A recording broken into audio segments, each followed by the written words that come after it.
What's up, everybody? It's your boy Sir Splash, and today I am introducing part 1 of the complete war between the Jedi Council from the prequels of Star Wars versus the Akatsuki, the criminal organization from Naruto. For the sake of time, I'm going to break it up into 3 parts. I'm going to do this video introducing the council and what they're capable of, then a video on the Akatsuki, what they're capable of, and then the battle itself. This will be 10 versus 11, 10 of the council members versus 11 of the Akatsuki.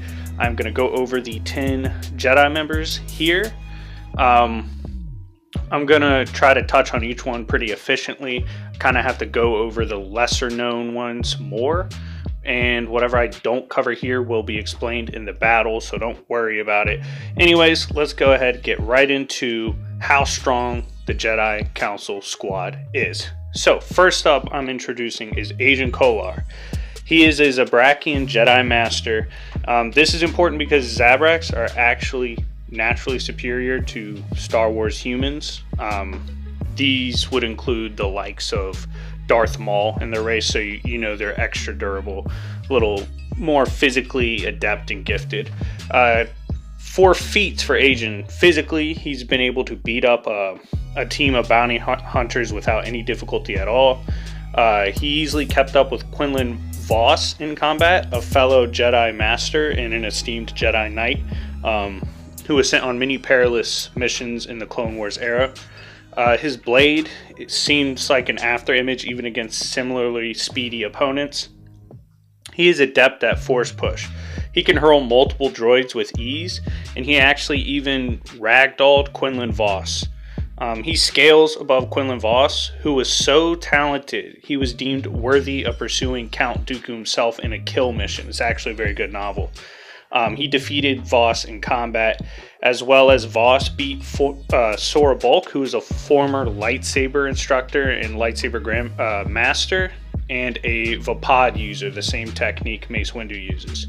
Kenobi refers to Agent Kolar as one of the premier in the order for dueling. He says this in the Revenge of the Sith novel, and he's extremely quick, able to casually counter blaster fire. Moving on, we have Saisi 10. Saisi 10 is one of the Jedi, like Agent Kolar, that died at the hands of Sidious. One of the things Saisi 10 is most known for is his power in telepathy, and he explains why in combat it's a really big advantage for him. I'll read a quick excerpt. In combat, telepaths do have a distinctive edge. Even if one fights by instincts and reflex, most cannot stop themselves from emitting monosyllabic thoughts that project their next movement. During my training bouts at the Jedi Temple, my opponents unwittingly revealed their every move, allowing me that crucial fraction of a moment that enabled me to be the one who would remain standing. This actually led to training issues for him because he was so good with precog that when he was beating the crap out of people, they would, like, the other Jedi were like, okay, he's not even fun to duel anymore, he just knows what we're going to do, and they would stay away from him, so he was running out of training partners.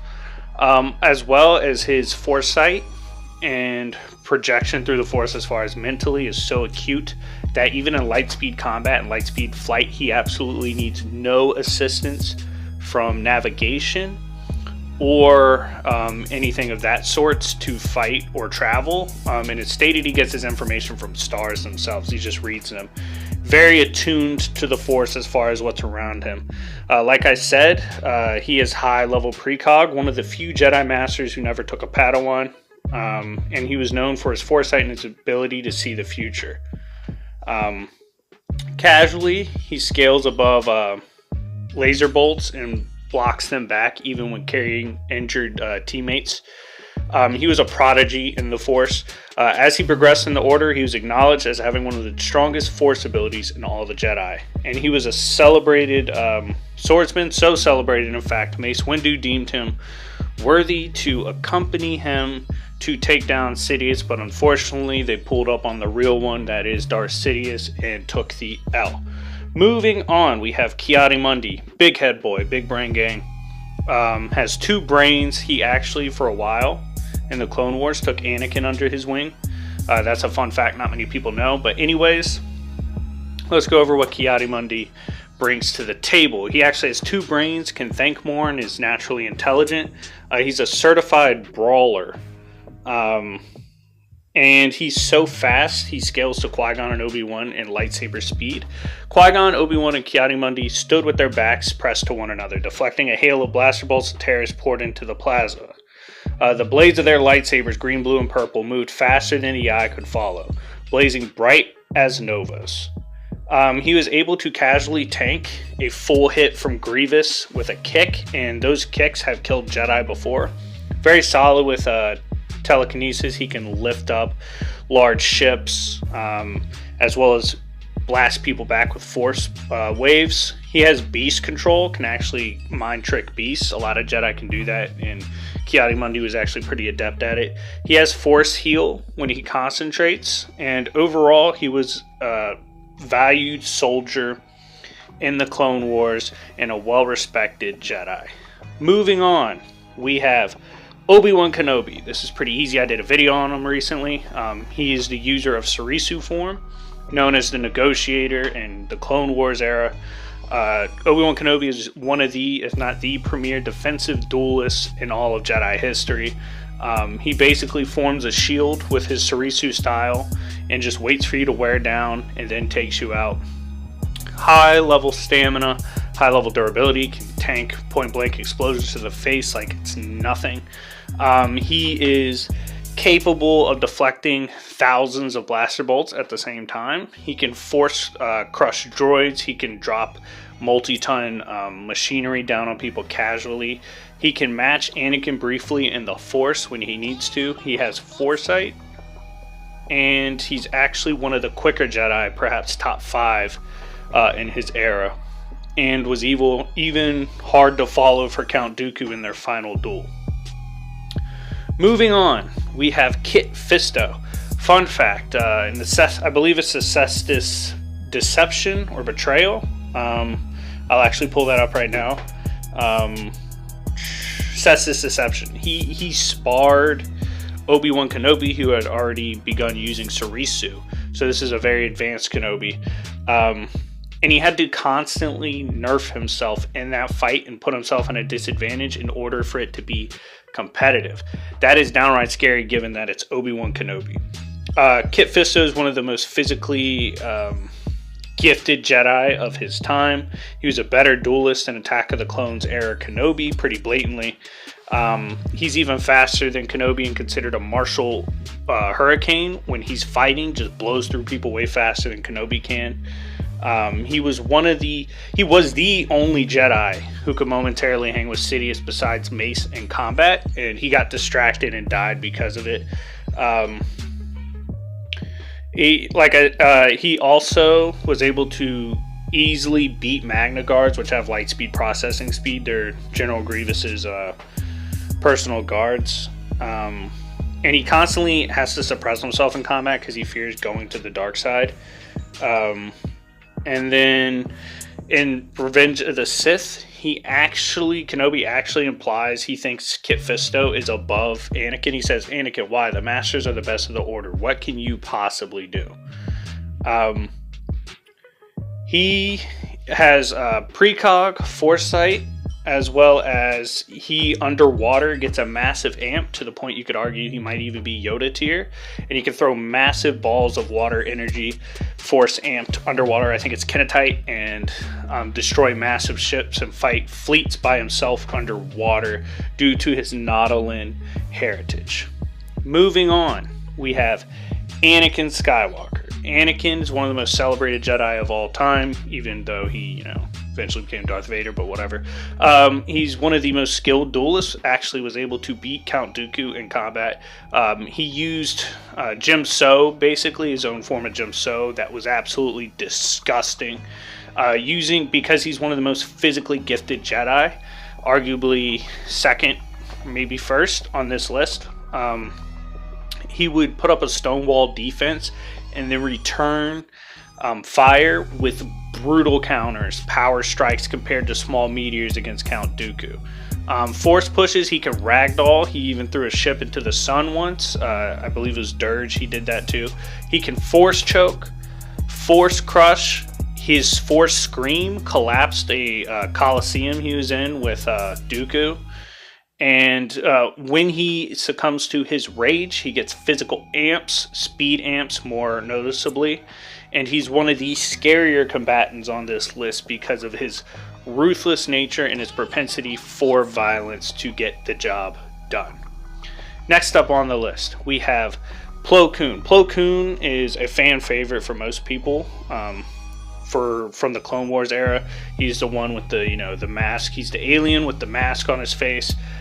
His status, as far as he is concerned for the Jedi, I think he's one of the ones that can waver to and fro from either being like top 3 to bottom 7. It really depends on your interpretation, but this stern and imposing Jedi sits on the High Council and comes from a long line of Jedi who have all been strong in the Force.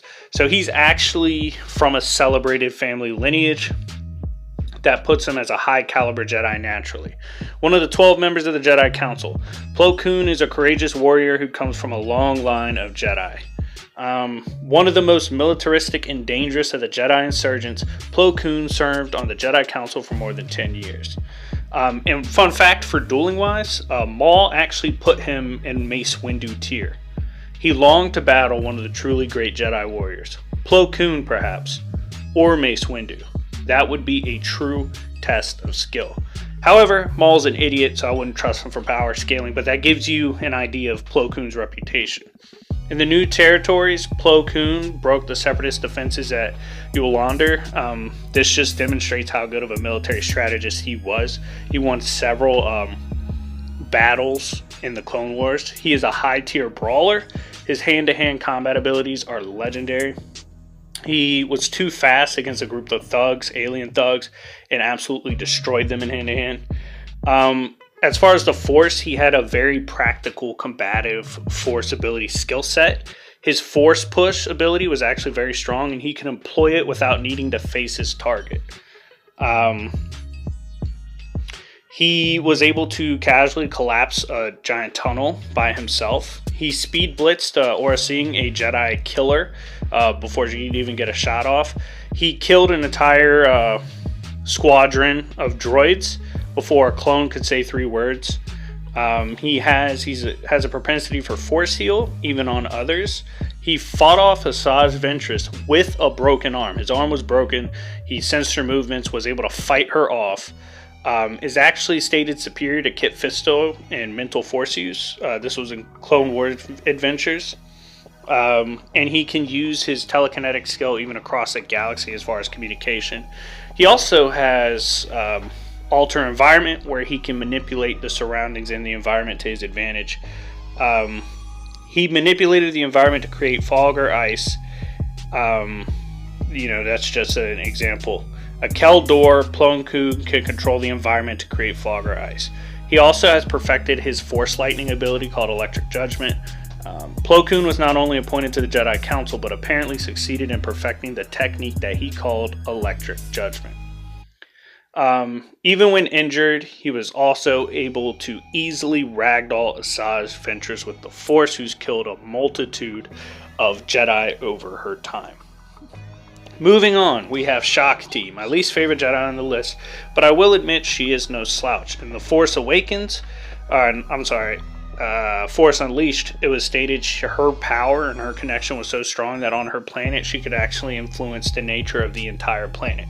She's legendary in the Force. Shakti is a master of Makashi and Ataru forms in addition to her legendary strength in the Force. In Labyrinth of Evil, Obi-Wan Kenobi actually stated it's quite possible that just Anakin, Mace, and Shakti could easily take down Darth Sidious. That's how dangerous she was considered. The Jedi revere Shakti as one of the highest in their order and one of the most accomplished in lightsaber combat, and she was considered a master of Makashi and Ataru forms. This is confirmed in multiple magazines and guides. The Force Unleashed guidebook itself says the Jedi revere Shakti as one of the highest in their order and among the most accomplished in lightsaber combat. And something very important in the encyclopedia, Shakti is one of the best Jedi fighters in group combat. So she's very useful in these group settings. Next on, Mace Windu. Mace Windu, pretty easy to scale. Probably the most militaristic of all of the Jedi. His lightsaber style he invented, Vapad, walks the line of the dark side and the light side, allows him to tap into the dark and use it as a weapon instead of letting the dark use him. Mace before has fought against an entire army of droids with his hands alone and casually destroyed all of them. They couldn't even tag him. He can jump massive distances. Casually has fought off Darth Maul, force crushed General Grievous, and it was very hard for Jedi to even tag Grievous with the Force. For example, Ki-Adi-Mundi was unable to even tag him. He's one of the few that scales to Count Dooku in skill, and was one of the few that could actually tie Count Dooku. The only other one was Yoda himself. He was able to battle Darth Sidious, and Darth Sidious was stronger in the Force, but because of Vapad, he could actually counter the dark, like reverse it back on Sidious, stalemate in power, and then beat him with actual skill. He also has a very unique ability called Shatter Point. Shatter Point allows him to see weaknesses. So he sees the world, he sees opponents as like diamonds and little cracks in the diamond. The Shatter Point, he can see that and he can exploit you with it. He's one of the most celebrated duelists ever in Star Wars history. And the fact that he wasn't able to finish off Sidious, even though they didn't really have context, worried Kenobi that even Yoda could beat Sidious. Moving on, final character, we have Yoda. Yoda, the ultimate bringer of the light. Yoda is around for over 900 years. Well-accomplished Jedi, the Grandmaster of the Jedi Order. In fact, Mace Windu relinquished his title to Yoda in order for Yoda to be the Grandmaster. He has keen empathy. He can feel pain from fellow Jedi from even across the galaxy. He has really good precog, could sense people betraying him before it even happens. He's wildly powerful in the skill. In the Force, he was casually able to catch a mountain, actually stalemated a mountain with the Force. He's able to create air pockets around him if he's put in, like space or whatever. He can repel energy casually back at you, even from characters like Count Dooku, who can one-shot Jedi with Force Lightning. He's able to match Sidious in the Force, and the feedback knocked both of them back. He was able to ragdoll Sidious with a Force push and tanked Sidious's Lightning, which scales even above Dooku's Lightning. He's able to use Jedi Mind Trick. He's one of the fastest Jedi. He's considered a little ball of green light in battle. And actually overwhelmed Sidious in their duel and was able to disarm him, forcing Sidious to resort to the Force. And Dooku actually once stated that if Yoda gave in to bloodlust, if Yoda gave in to the heart of battle and used the dark side in battle to fight, he would pretty easily scale above everyone, including Darth Sidious. Anyways, let me know what you guys think. You can go ahead and start predicting who you think will win this battle. I will try to have the Akatsuki video out as soon as possible and then bring you the climatic war after. Let me know who you guys' favorite Jedi from this list is. It's been your boy Sir Splash, and I will see y'all later. Peace.